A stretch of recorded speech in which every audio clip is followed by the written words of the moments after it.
مرحبا بكل المتابعين الكرام الوفية لقناة داكس الجزائر. إذا نوافيكم بأحوال طقس الجزائر ليوم الغد والولايات المعنية إن شاء الله بتساقط الأمطار الرعدية خلال كما قلنا يوم الغد الجمعة 23 أوت 2024.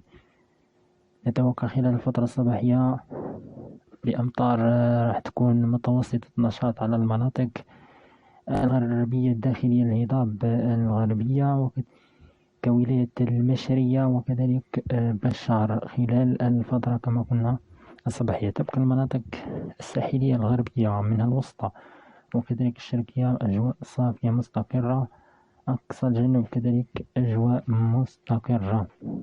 خلال الفترة المسائية إلى الليل نتوقع لوصول اضطراب جوي إن شاء الله، رغم أنه سيكون هو كما نشاهد اضطراب لكن سيشمل دولة المغرب كما نشاهد في الصورة، وسيدخل نحو المناطق الغربية ويبقى يشمل ولاية بشار عفوا.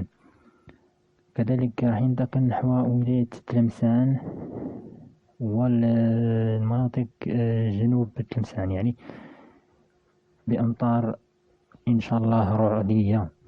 أما المناطق الوسطى عفوا وكذلك الشرقية راح تبقى منصفة إلى قليلة الغيوم. أقصى الجنوب أجواء مستقرة. إذا في النهاية يبقى العلم لله وحده، والسلام عليكم ورحمة الله وبركاته.